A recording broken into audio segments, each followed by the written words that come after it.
Puji dan syukur kita panjatkan kehadirat Allah Subhanahu wa Ta'ala karena telah memberikan nikmat sehat sehingga kita bisa berkumpul di acara desiminasi ini. Shalawat dan salam tak lupa pula kita sanjungkan kepada junjungan kita Nabi besar Muhammad Sallallahu Alaihi Wasallam.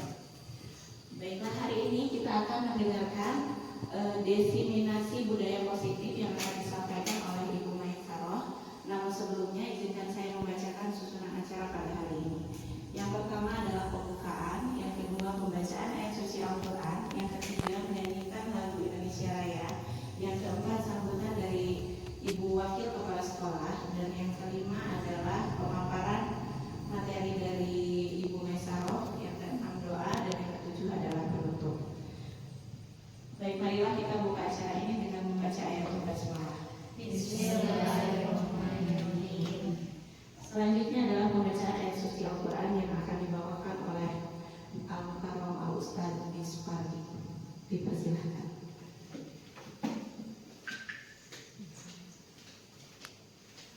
Ya, dari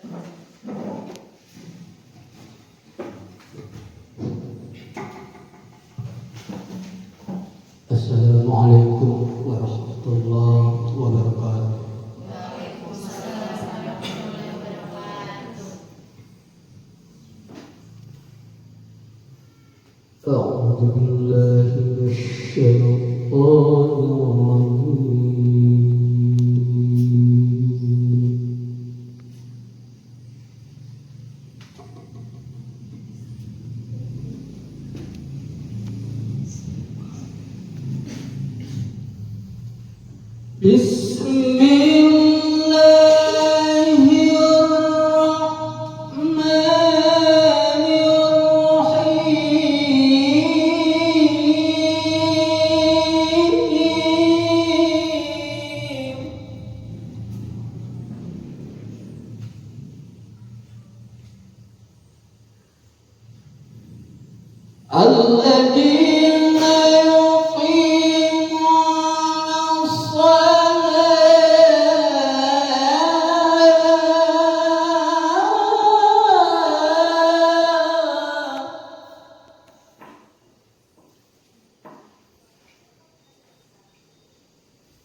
Assalamualaikum warahmatullahi wabarakatuh.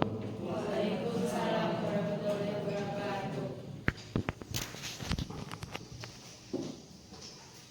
selanjutnya adalah menyanyikan lagu Indonesia. Hadirin dimohon berdiri.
Hadirin yang duduk kembali.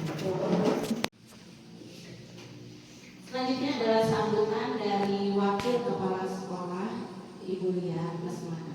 Dipersilakan. Bluetooth has been disconnected. Bismillahirrahmanirrahim. Assalamualaikum warahmatullahi wabarakatuh. Waalaikumsalam warahmatullahi wabarakatuh. Alhamdulillahirabbil alamin.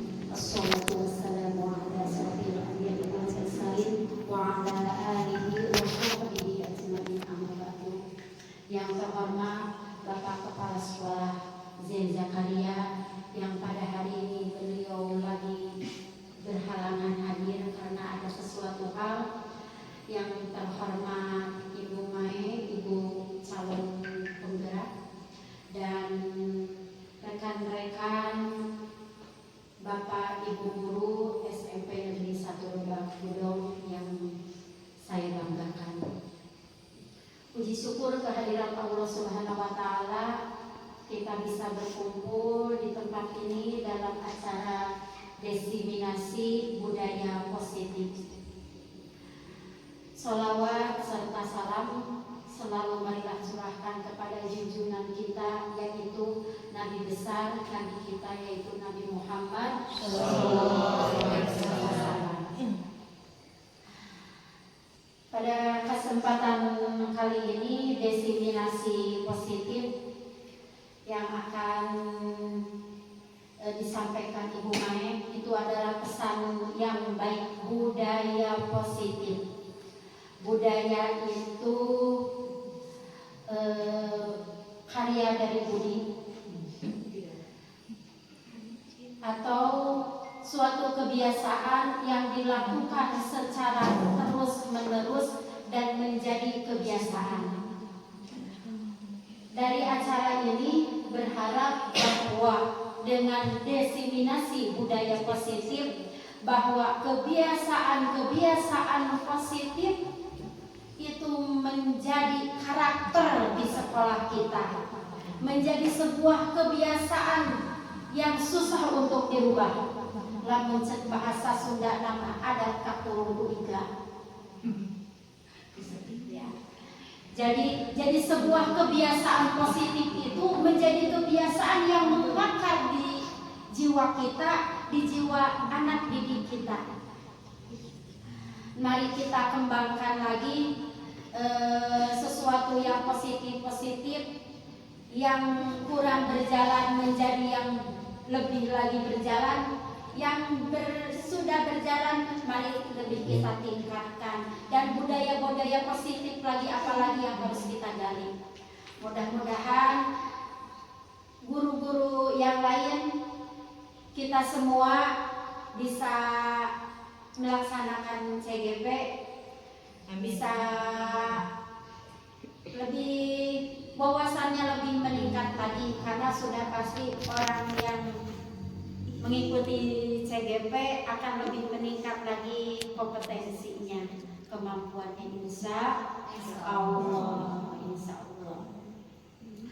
Dan untuk selanjutnya saya ucapkan terima kasih kepada ibu-ibu penggerak ini, ada Ibu Mai, ada Ibu Eka. Semangat terus berjuang, semoga diberikan kelancaran, kemudahan, rezeki yang berlimpah untuk menjalankan tugas-tugasnya, dan semoga menjadi ini adalah ladang ibadah. Amin. Wabillahi taufiq wal hidayah. Wassalamualaikum warahmatullahi wabarakatuh. Diseminasi budaya positif yang akan disampaikan oleh Ibu Maisaro. Dipersilahkan.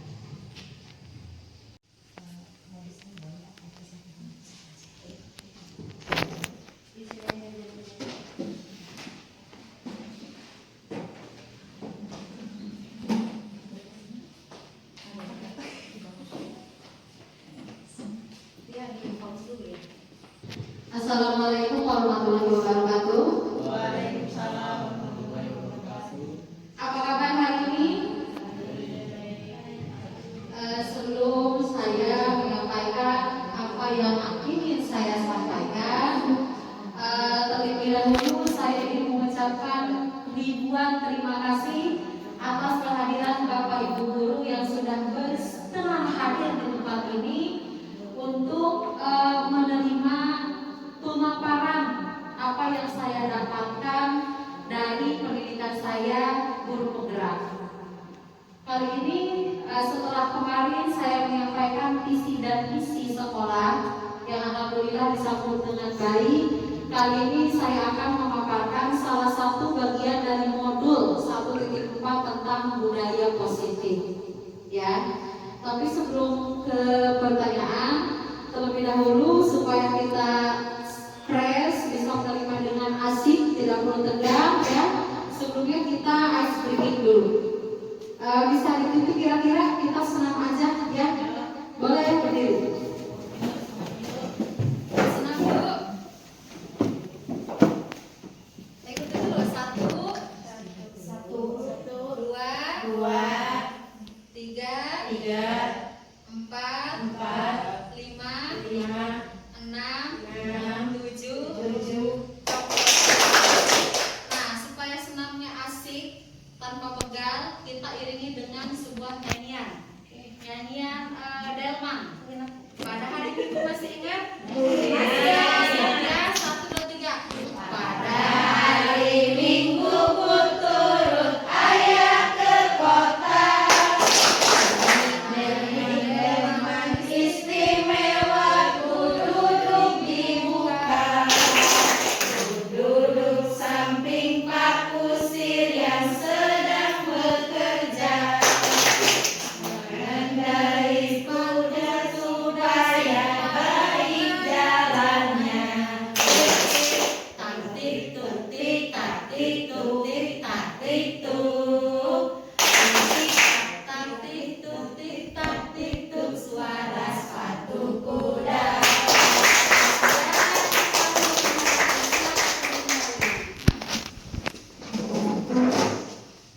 Bu Risma, mohon dari slide 1, slide judul. Karena sebelum saya jelaskan materi lebih lanjut, nah di sini saya akan memaparkan suatu pemahaman tentang budaya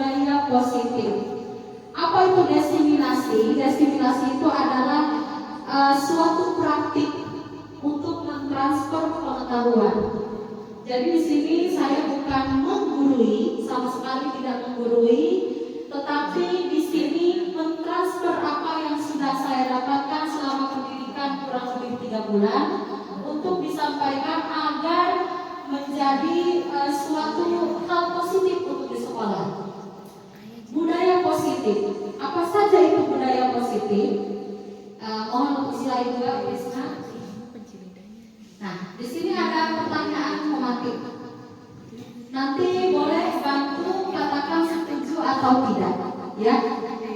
Yang pertama, hukuman dapat mendisiplinkan anak. Siapa yang setuju? Hukuman dapat mendisiplinkan anak. Boleh angkat tangan. Setuju tidak jika hukuman dapat mendisiplinkan anak? Setuju. Setuju. Ya, satu orang setuju. Apakah yang lain tidak setuju? Setuju. 2 orang setuju. Hukuman dapat mendisiplinkan anak. Boleh angkat tangan yang setuju? 1, 2, 3, 4 orang. Oke. Yang kedua, pemberian efek jerah dengan hal positif seperti membaca atau membersihkan halaman sekolah dapat meningkatkan disiplin anak. Setuju tidak? Setuju tidak? Anak kalau misalnya disuruh nyapu dan ngepel, lama-lama menjadi disiplin. Setuju tidak? 80% setuju. Yang ketiga, memberi hadiah dapat meningkatkan motivasi belajar anak dalam jangka panjang. Contoh, saya pernah memberikan hadiah di kelas bahasa Inggris, namanya reward. Rewardnya misalnya diberikan pulpen ketika seorang anak bisa menjawab pertanyaan. Konon katanya itu bisa menjadi motivasi jangka panjang agar bisa belajar bahasa Inggris. Setuju tidak? Setuju. Oke, yang setuju berapa orang? Yang tidak setuju boleh angkat tangan. Yang tidak setuju boleh angkat tangan. Yang tidak setuju? Yang tidak setuju? Oke, 2 orang tidak setuju jika memberikan hadiah dapat meningkatkan motivasi belajar anak dalam jangka panjang. Tidak setuju boleh ungkapkan. Yang setuju boleh 1 orang mengungkapkan, yang tidak setuju boleh. Alasannya apa? Saya tidak setuju memberikan hadiah dapat meningkatkan motivasi dalam jangka panjang karena biasanya anak itu termotivasi ketika dia diberikan hadiah saja. Jadi nanti ketika tidak diberikan hadiah dia tidak termotivasi. Oke. Selanjutnya yang setuju boleh perwakilan Bu Fitri. Apa? Setuju. Setuju. Meningkatkan motivasi belajar anak dalam jangka panjang. Setuju. Ya, setuju. Kenapa alasannya? Alasannya anak itu jadi senang. Anak itu mendapat kesenangan Kesenangan tersendiri. tersendiri. Karena mendapatkan hadiah. Kan kadang anak itu ada yang kebanyakan sih banyak yang senang karena memberikan hadiah. Ya. Jadi motivasi si anak itu Semakin meningkat. Ya.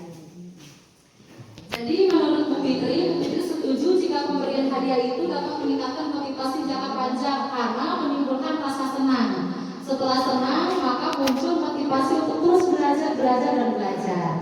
Nah, hari ini kita akan gali apakah itu betul atau tidak. Nah, sekarang kita akan bahas tentang budaya positif. Budaya positif adalah nilai-nilai, keyakinan dan kebiasaan-kebiasaan di sekolah yang berpihak pada siswa agar siswa dapat berkembang menjadi pribadi yang kritis, penuh hormat, dan bertanggung jawab. Nah, betul tadi yang disampaikan oleh Ibu Lia selaku perwakilan dari Kasek, budaya positif ini adalah keyakinan yang rumusan dasarnya adalah untuk keberpihakan terhadap siswa. Itu segala hal positif yang memang perlu melekat dalam diri siswa. Nah, budaya disiplin ini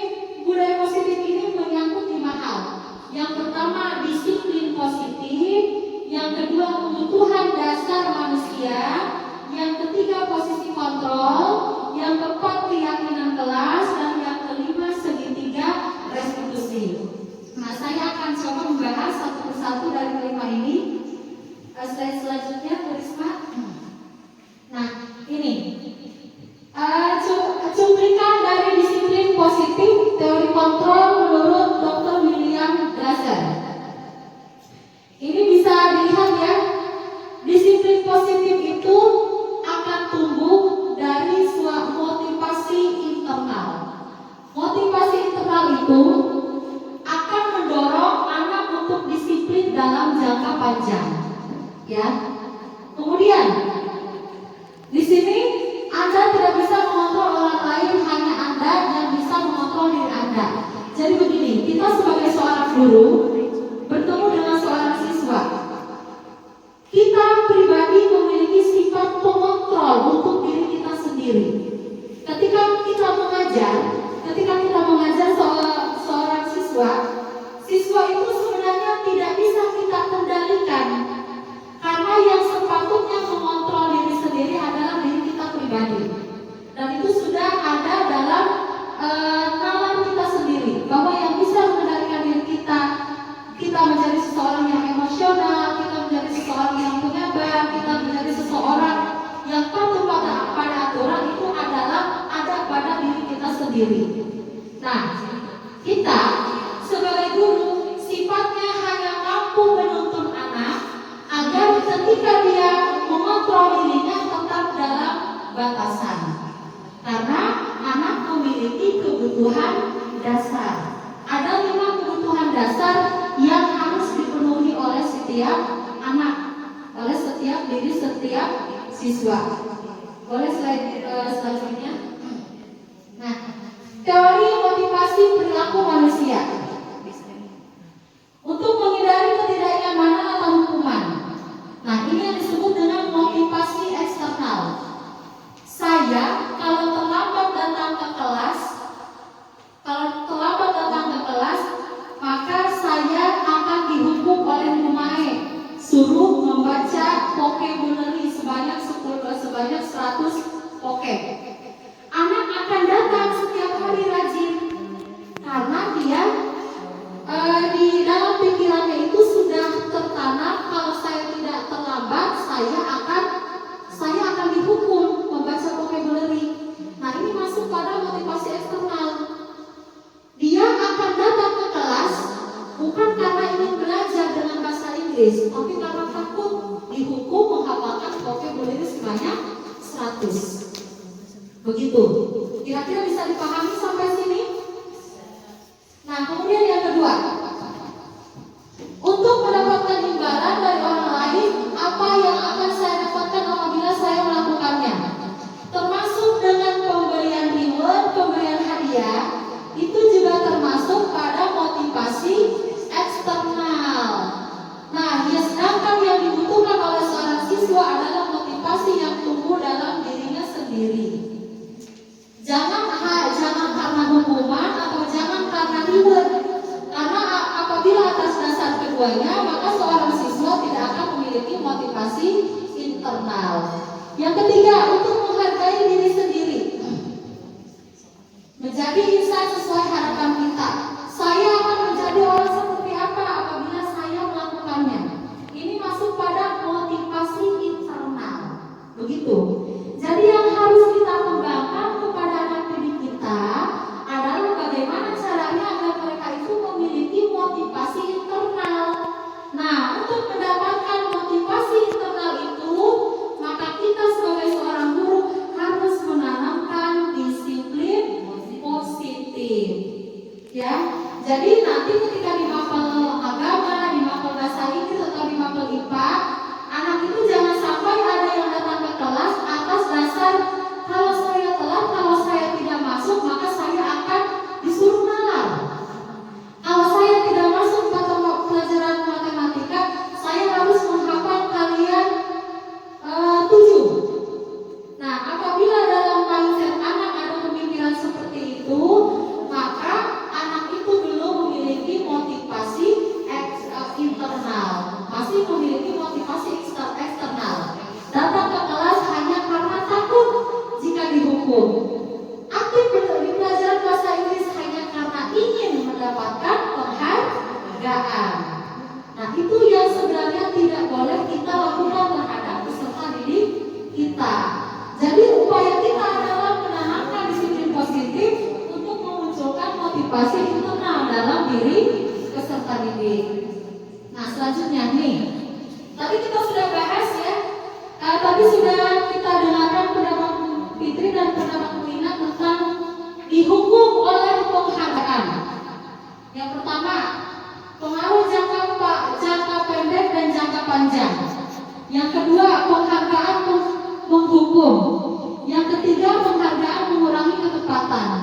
Yang keempat, penghargaan tidak efektif. Yang kelima, penghargaan itu merusak hubungan. Dulu saya sebelum masuk CGP, saya ngajar di kelas 7C memang selalu memberikan reward di semester 1 ya, setiap yang aktif itu reward. Semester 2 saya tidak lakukan Bapak Ibu, dan ternyata yang terjadi apa? Yang terjadi anak yang biasanya saya kasih reward di semester 2 tidak memiliki motivasi untuk belajar. Begitu. Bapak Ibu kenal Zaskia Gotik? Ya, dia adalah seorang artis yang menjadi duta Pancasila. Ada yang tahu tidak alasannya apa? Karena Zaskia Gotik itu dia tidak bisa Pancasila, tidak tahu Pancasila. Maka dia diberikan dihubungkan penghargaan sama pemerintah. Tapi yang dia munculkan adalah motivasi internal. Dengan diberikan penghargaan, maka dia mempelajari itu Pancasila sampai akhirnya diangkat menjadi duta Pancasila. Nah ini apabila yang terjadi kepada anak kita, anak itu belum tentu akan mampu memiliki motivasi internal. Makanya beberapa penghargaan ini dikategorikan sebagai sebuah hukuman. Karena pertama apa? Penghargaan itu hanya memiliki pengaruh jangka pendek. Tidak memiliki anak hanya akan aktif ketemu saya, rajin ketemu saya, belajar di kelas bahasa Inggris hanya karena tujuannya, orientasinya mendapatkan hadiah.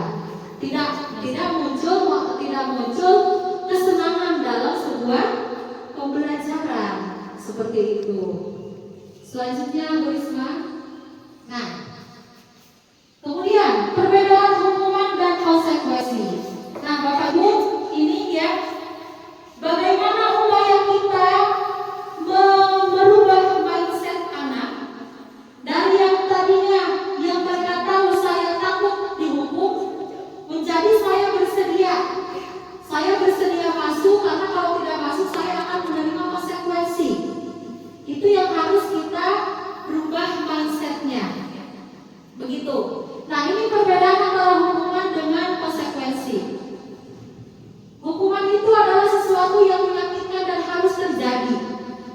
Hukuman itu kan sifatnya kondisional ya, tidak direncanakan.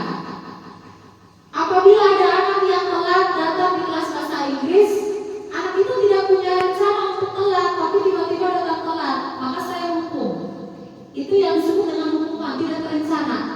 Nah, bedanya dengan konsekuensi. Konsekuensi itu kesepakatan yang saya buat bersama dengan kelas bahasa Inggris, yang apabila dilanggar tanpa anak tanya, anak tahu kalau saya terlambat, maka saya harus melakukan A, melakukan B, dan melakukan C. Nah, tujuan dari konsekuensi ini adalah menanamkan motivasi internal agar tercipta lingkungan yang kondusif dan anak memiliki menumbuhkan budaya disiplin positif. Yang kedua, hukuman itu membuat anak sakit, baik fisik maupun hati. Sedangkan dalam jangka waktu yang lama. Sedangkan konsekuensi itu membuat anak merasa tidak nyaman dalam jangka waktu pendek. Hukuman, anak membenci kedisiplinan. Apabila kita sering memberi hukuman, si anak itu akan menjadi brutal. Karena biasanya kata anak-anak zaman sekarang, peraturan itu ada untuk dilanggar. Itu bahasa anak zaman sekarang. Jadi kalau ada hukuman, itu anak akan senang. Tidak biasa upacara, paling hukumannya ngepel. Minggu besok tidak upacara lagi, dihukum lagi bersihin toilet. Kemudian minggu besoknya diulangi lagi. Karena anak menganggap tidak upacara itu hukumannya cukup dengan membersihkan toilet. Begitu.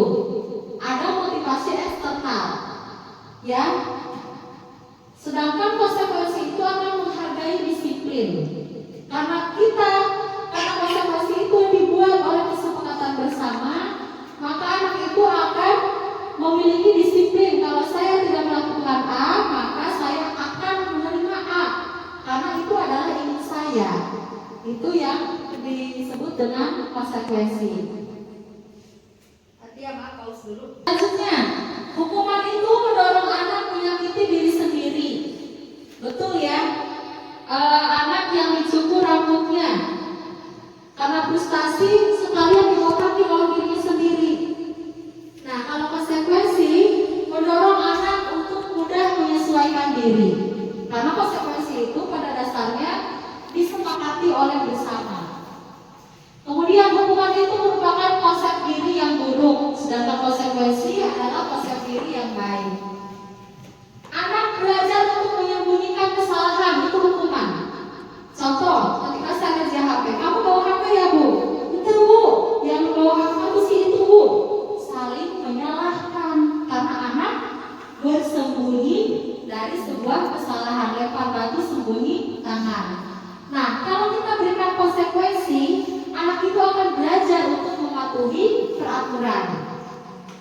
Konsekuensinya apabila anak yang membawa HP, maka konsekuensinya dia harus membuat konten kreator. Dia harus membuat video pembelajaran. Maka itu akan melatih anak untuk memahami peraturan. Karena membuat video pembelajaran sulit bagi saya, maka saya harus menerima konsekuensi. Saya tidak boleh membawa HP ke sekolah. Begitu contohnya. Kemudian hukuman itu menimbulkan rasa marah, rasa bersalah, dipermalukan, dan merasa tidak dihargai. Sedangkan konsekuensi itu kehilangan hak, dibuat tidak nyaman, diasingkan untuk sementara. Sifatnya hanya sementara saja. Sedangkan hukuman itu menimbulkan trauma jangka panjang. Makanya hukuman itu bukan merupakan disiplin positif. Jadi mulai dari sekarang kita harus menggiring seluruh warga sekolah menuju pada konsekuensi yang disepakati bersama dengan dorongan disiplin positif. Nah, ini dia 5 kebutuhan dasar manusia. Kenapa di sekolah itu banyak anak yang brutal, tiba-tiba tawuran, tiba-tiba gak mau belajar, tiba-tiba ada kasus sebelumnya datang ke sekolah tapi sama sekali tidak mau masuk ke kelas. Ada yang masuk ke kelas tapi di jam-jam tertentu dia bolos. Karena ternyata mungkin kita belum memahami 5 kebutuhan dasar dirinya sebagai siswa. Jadi siswa ini memiliki 5 kebutuhan dasar ya Bapak Ibu. Yang pertama itu kebutuhan untuk bertahan hidup. Yang kedua kebutuhan cinta dan kasih sayang. Yang ketiga kebutuhan kebebasan. Yang keempat kebutuhan kesenangan. Yang kelima kekuasaan. Jadi pada dasarnya setiap siswa yang mencari perhatian bisa jadi salah satunya adalah dari 5 kebutuhan ini ada satu kebutuhan yang tidak terpenuhi oleh siswa. Banyak anak yang terjerat kasus kenakalan remaja, terjerat kasus tawuran. Ternyata setelah diselidiki anak ini kebanyakan broken home. Jadi kebutuhan cinta dan kasih sayangnya tidak terpenuhi. Nah, ini menjadi PR bagi kita semua. Bagaimana kita bisa menganalisis semua anak agar anak itu ketika melakukan kesalahan perlu kita tanya kebutuhan apa yang tidak dia dapatkan. Apabila misalnya dengan belajar main bola dia merasa senang, maka boleh kita biarkan agar kebutuhan dirinya menjadi makhluk untuk mendapatkan kesenangan terpenuhi. Ketika kebutuhannya sudah terpenuhi, maka dia akan dengan sendirinya mau masuk ke dalam kelas kita. Begitu. Sama halnya dengan slide sebelumnya Bu. Sama halnya dengan cinta dan kasih sayang, love and belonging. Jadi setiap siswa itu bisa jadi tidak semua siswa mendapatkan kebutuhan cinta dan kasih sayang secara sempurna di rumahnya. Makanya ketika anak brutal di sekolah, patut kita tanya dulu akarnya, permasalahannya dari mana. Apabila ada kebutuhan yang tidak terpenuhi, seperti anak-anak broken home, nah ini perlu kita ajak bicara. Agar apa? Agar hatinya tersentuh, hatinya menerima bahwa yang dia butuhkan adalah teguran yang baik, adalah pemahaman yang baik, bukan cacian dan hinaan dari kita sebagai seorang guru. Begitu. Nah, boleh slide selanjutnya. Nah, ini dia. Jadi Bapak Ibu, dari pendidikan yang saya pahami, ya, kita sebagai seorang guru itu ada lima kontrol posisi guru. Nah, yang pertama itu guru sebagai penghukum. Jujur ya, saya sendiri sebagai kesiswaan sebelum saya masuk ke CGP ini, yang saya pahami dan sudah sering saya lakukan adalah posisi penghukum. Anak tidak masuk, saya hukum. Anak tidak datang, anak terlambat, saya hukum. Anak tidak upacara, saya hukum. Dan ternyata itu tidak baik. Penghukum itu hanya akan membuat anak itu indisipliner, hanya akan membuat anak itu fatal dalam disiplin, tidak mematuhi aturan sekolah. Nah, jadi harus seperti apa? Ada juga guru membuat rasa bersalah. Seperti ini, misalnya begini. Saya panggil David. David, kamu harus masuk pelajaran ibu. Kalau tidak, nanti ibu panggil orang tua kamu. Nah, dengan begitu, David itu akan merasa kalau saya tidak ikut, saya akan bersalah kepada orang tua saya. Karena rumah akan memanggil saya. Nah, ternyata itu belum tepat bagi kita, ya. Posisi guru sebagai pembuat rasa bersalah. Kemudian yang ketiga, posisi kontrol guru sebagai seorang teman. David, misalnya begini, David ini ketika pelajaran saya dia tidak kondusif, bersangka dengan temannya. David, kamu gak boleh gitu. Kamu kalau bisa baik-baik di kelas ibu. Nah, ternyata posisi kontrol sebagai teman itu juga tidak baik.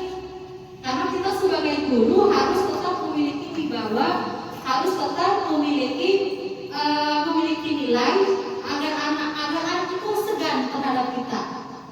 Gitu. Kemudian yang keempat, posisi guru sebagai pemantau. Nah, posisi guru sebagai pemantau ini kita mempelajari seluruh aktivitas anak selama pembelajaran. Nah, ketika dia memiliki kesalahan, kemudian kita ingatkan, David, kamu tahu tidak, yang kamu lakukan itu tidak betul. Yang betul itu adalah A, B, C, dan D. Jadi kita memberikan peringatan kepada dia.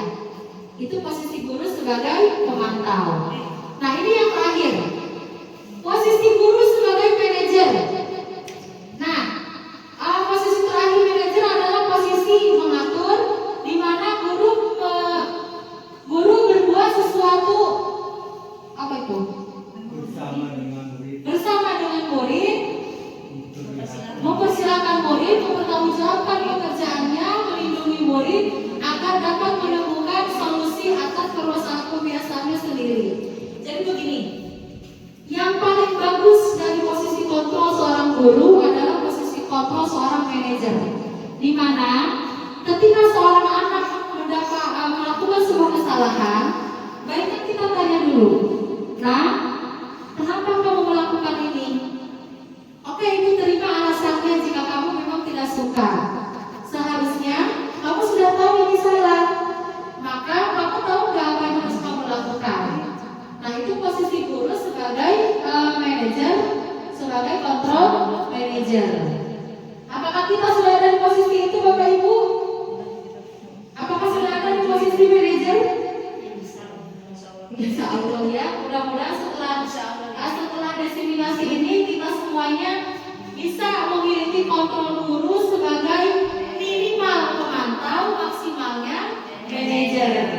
Jadi tidak langsung menjustifikasi kesalahan anak, tidak langsung bulat anak yang salah, tetapi kita tanya dulu bagaimana kesalahannya, kemudian upaya perbaikan apa agar dia berubah dari kesalahannya. Nah, boleh slide selanjutnya. Nah, ini posisi kontrol guru ya. Nah, guru sebagai penghukum, mematuhi, memarahi, mengkritik, menyakiti, melakukan tindakan kekerasan. Nah, guru membuat rasa bersalah, mendiamkan, menceramahi, membuat rasa bersalah. Kemudian, guru sebagai teman, membuat pemakluman. Guru sebagai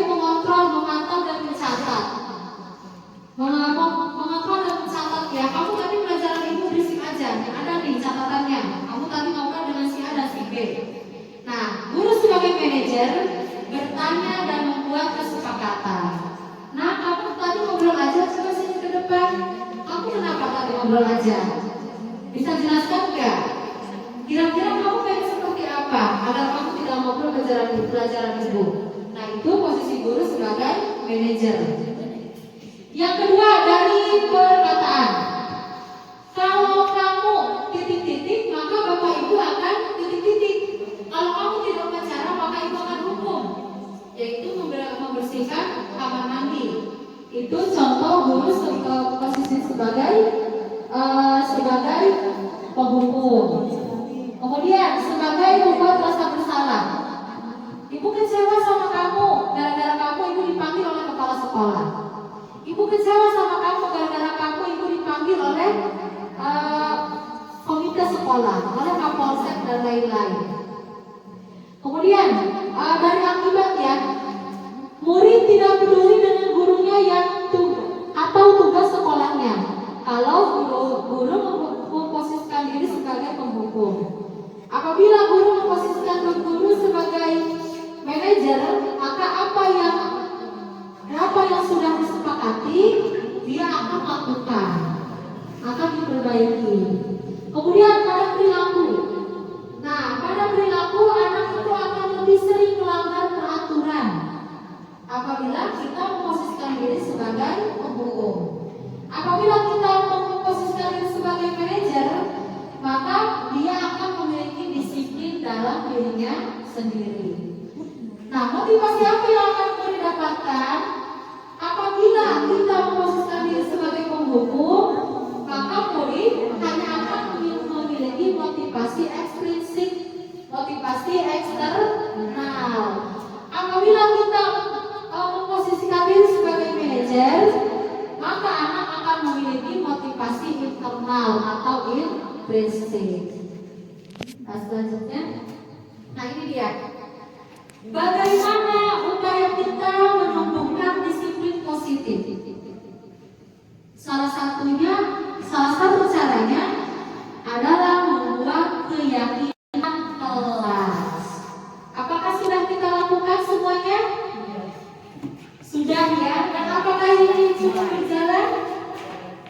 Cukup berjalan. Alhamdulillah sekolah kita sudah mulai melakukan keyakinan kelas, sudah mulai menerapkan keyakinan kelas ya. Dari kelas 7A sampai kelas 9B itu sudah ada keyakinan kelas. Keyakinan kelas ini adalah nilai-nilai kebajikan atau prinsip-prinsip universal yang disepakati bersama secara universal, mulai dari latar belakang dan suku, negara, bahasa maupun agama.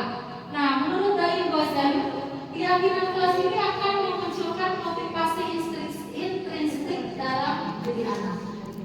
Selanjutnya bersemangat. Nah, ini aturan membuat keyakinan kelas, ya. Kesepakatan kelas disusun dan dikembangkan bersama antara guru dengan murid. Jadi kesepakatan itu tidak boleh mandiri, Bapak Ibu. Jadi tidak boleh sepihak. Jangan misalnya saya wali kelas buat 7C, saya bikin aturan A, B, C, dan D. Tidak boleh seperti itu. Tapi harus berasal dari siswa. Siswa harus menulis apa yang dia inginkan. Kemudian kita catat menjadi sebuah kesepakatan kelas. Kesepakatan kelas yang menuntun nilai-nilai positif akan menuju pada keyakinan kelas. Keyakinan kelas merupakan kesepakatan kelas yang diyakini bersama oleh guru dan murid selama proses pembelajaran. Nah ini, apa bedanya antara peraturan dengan keyakinan kelas? Nah, bisa kita lihat ya. Contoh, selalu kembalikan buku ke tempatnya. Nah, ini peraturan yang biasa kita buat. Nah, nanti kita ganti dengan keyakinan kelas. Anak itu harus memiliki tanggung jawab. Contohnya mengembalikan buku.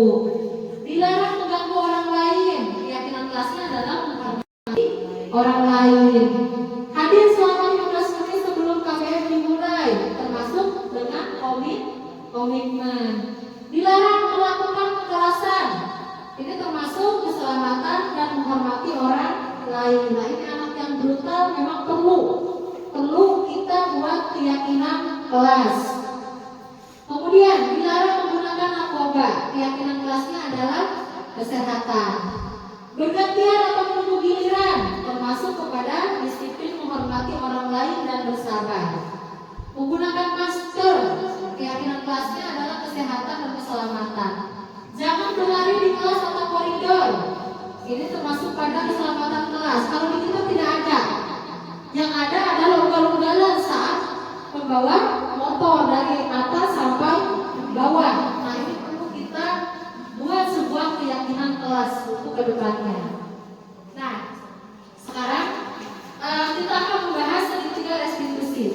Jadi Bapak Ibu, disiplin positif ini akan berjalan dengan satu, pertama, metode menumbuhkan keyakinan kelas. Yang kedua, menerapkan segitiga restitusi. Nah, apa itu segitiga restitusi? Segitiga restitusi itu adalah suatu proses dialog yang dijalankan guru atau orang tua agar dapat menghasilkan siswa yang mandiri dan bertanggung jawab. Nah, jadi ada 3 tahapan segitiga restitusi. Nah, Bapak Ibu, tahu tidak segitiga restitusi ini dilakukan saat kapan? Ada yang tahu tidak? Kapan kita sebagai seorang guru melakukan segitiga restitusi? Ada yang tahu tidak? Harus kapan? Dalam pembelajaran. Ada lagi? Ada lagi pendapat yang lain? Kapan kita harus melakukan segitiga restitusi? Kapan? Nah, segitiga restitusi dilakukan ketika anak membuat kesalahan. Jadi langkah pertama itu menstabilkan identitas. Ketika anak membuat sebuah kesalahan, contoh misalnya bila ketika pelajaran bahasa Inggris, ketika ulangan bahasa Inggris Dila mencontek, saya panggil, Dila, kamu tahu gak kenapa panggil? Gak tahu Bu. Tadi melihat Dila melihat jawaban Tuhannya. Oh iya Bu, Dila mencontek. Nah, itu masuk pada menstabilkan identitas, mengenali kesalahan yang dilakukan. Kemudian langkah kedua, memvalidasi tindakan yang salah. Dila tahu tidak mencontek itu perbuatan apa? Tahu Bu, mencontek itu perbuatan yang tidak baik, tidak jujur. Nah, itu masuk pada validasi tindakan yang salah. Anak itu setelah mengetahui kesalahannya, dia harus mengetahui dampak dari kesalahannya. Itu yang dimaksud dengan validasi tindakan yang salah. Setelah mengetahui kesalahannya, kemudian mengetahui dampak kesalahannya, maka barulah kita menanyakan keyakinan kelasnya. Dila tahu nggak? Tidak jujur itu masuk pada keyakinan kelas kita, bukan? Tahu Bu, keyakinan kelas kita itu kita harus jujur. Nah, mulai kalau Dila sudah tahu kalau di keyakinan kelas kita kita harus jujur, maka langkah apa yang Dila lakukan agar Dila tidak nyontek lagi? Begitu. Nanti dia akan bisa sendiri. Mulai dari sekarang kalau ulangan, Dila akan belajar Bu, biar besok tidak nyontek lagi. Nah itu jadi ketika orang melakukan kesalahan, maka kita harus melakukan langkah segitiga restitusi. Pertama menyadarkan dulu kalau dia salah. Yang kedua, memvalidasi kesalahannya. Yang ketiga, menanyakan keyakinan dan menanyakan upaya yang akan dia perbaiki. Jadi tidak boleh langsung menjustifikasi anak untuk bersalah. Kamu itu salah, kamu itu nyontek. Nah, hal seperti itu ternyata tidak baik untuk psikologis siswa. Nah ini, menstabilkan identitas. Berdasarkan prinsip membuat kesalahan adalah bagian dari proses pembelajaran. Betul Lila, Ibu juga dulu sebagai seorang siswa pernah mencontek. Ibu tahu itu adalah hal yang wajar, tapi mohon tidak dilakukan lagi. Nah gitu. Jadi tetap kita harus ngomong baik-baik. Menggeser identitas gagal ke identitas sukses. Biasanya anak kalau kita justifikasi kamu itu mencontek, maka dia akan trauma seumur hidup. Dia tidak akan memiliki rasa percaya diri. Maka kita harus berikan pemahaman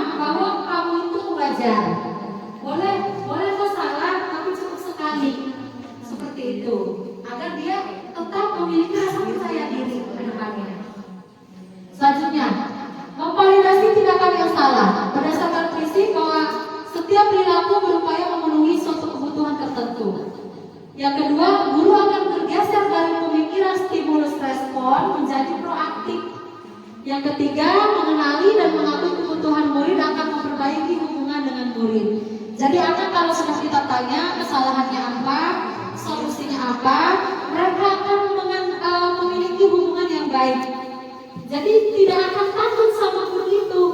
Ketika dia merasa bersalah, dia akan merasa bertanggung jawab. Kalau kita sudah melakukan segitiga restitusi dalam penanganan masalah.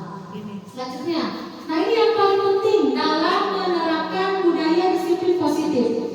Menanyakan keyakinan. Murid akan diberikan pertanyaan-pertanyaan bernama untuk memunculkan motivasi secara intrinsik. Yang kedua, mampu mengaitkan keyakinannya dengan tindakan yang salah. Selanjutnya, Bu Risma. Nah, sekarang kita boleh tebak ya, ini hukuman atau sanksi. Mencatat 100 kali di dalam buku dengan kalimat saya tidak akan terlambat lagi karena terlambat datang ke sekolah. Hukuman atau konsekuensi? Angkat tangan yang hukuman. Angkat tangan yang hukuman. Angkat tangan yang konsekuensi. Oke. Lari mengelilingi lapangan basket 2 kali karena terlambat hadir di sekolah. Hukuman atau konsekuensi? Oke, kita tampung dulu. Menggantikan kertas tugas teman yang telah dicoret-coret. Bila bertengkar sama Dapi, dicoret-coret tuh, mesti Dapi digantian kertasnya. Hukuman atau konsekuensi? Konsekuensi. Membersihkan tumpahan air di meja tulis karena tersenggol pada saat belajar. Konsekuensi. Murid disuruh mengenakan sepatu seharian di sekolah karena tidak mengenakan sepatu hitam. Hukuman. Lari mengelilingi lapangan basket 2 kali karena terlambat 10 menit untuk pelajaran PJOK. Konsekuensi apa hukuman? Pak Naji ngajar tuh, si Ade keberangan. Si Pak Naji Ade, mana yang lari 10 menit? Hukuman atau konsekuensi? Oke, sekarang kita cek kebenarannya ya. Nah,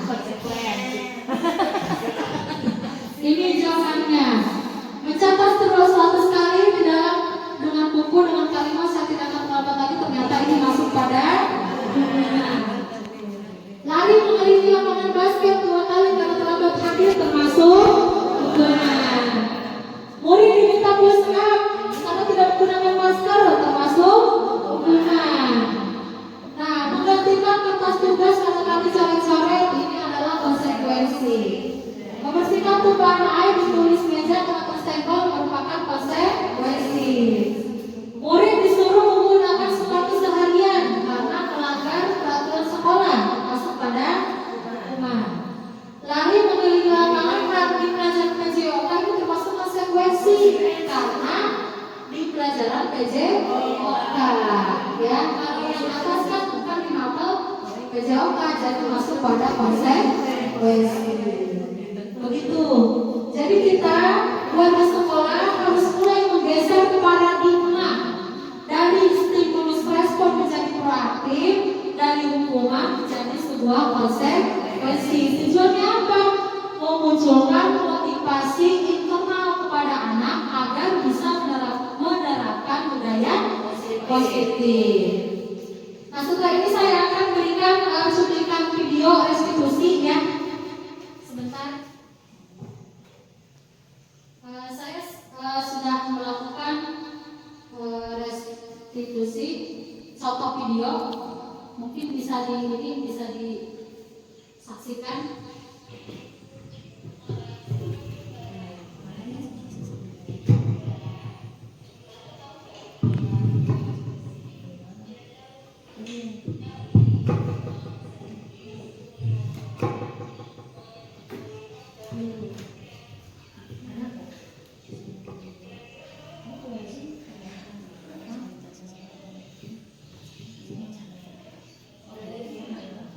Kedengaran nggak?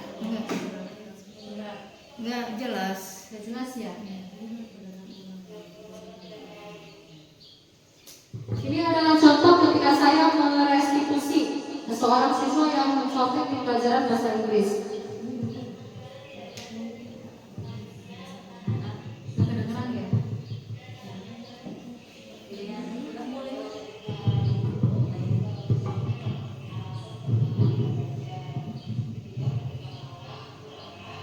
Nah, ini termasuk pada tahap memvalidasi.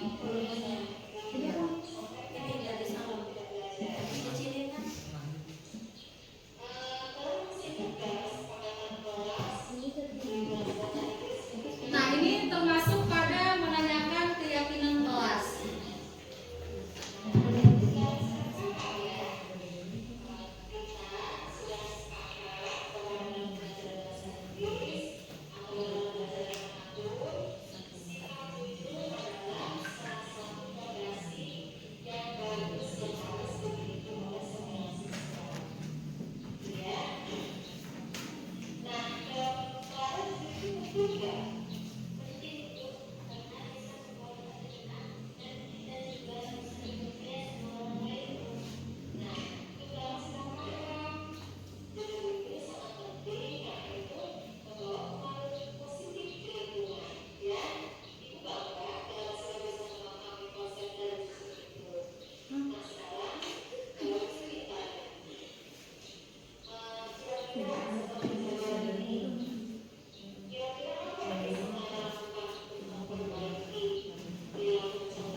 Nah, Bapak Ibu sudah tadi disaksikan ya videonya.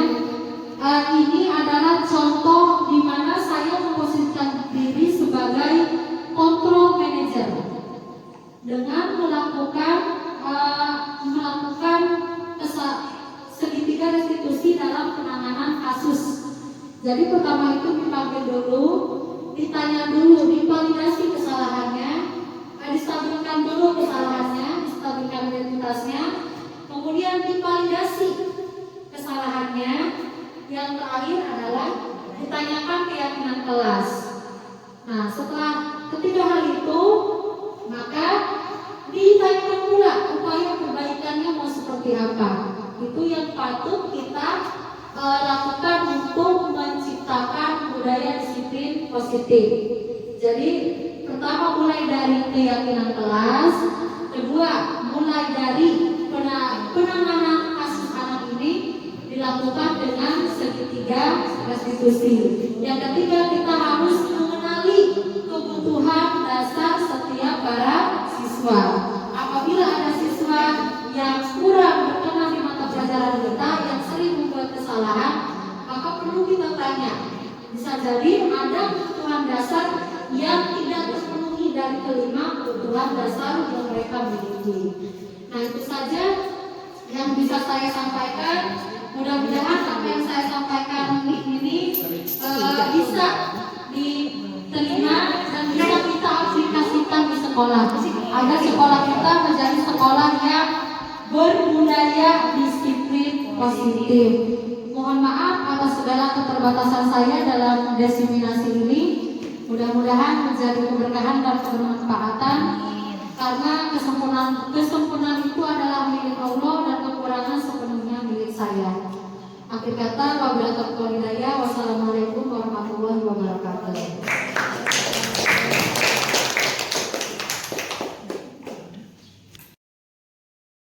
Ini pemaparan dari Ibu Mae tentang budaya disiplin positif. Semoga kita dapat menerapkan disiplin positif itu di sekolah kita. Demikian acara pada hari ini. Kita tutup acara ini dengan mengucap ayatul hamdalah.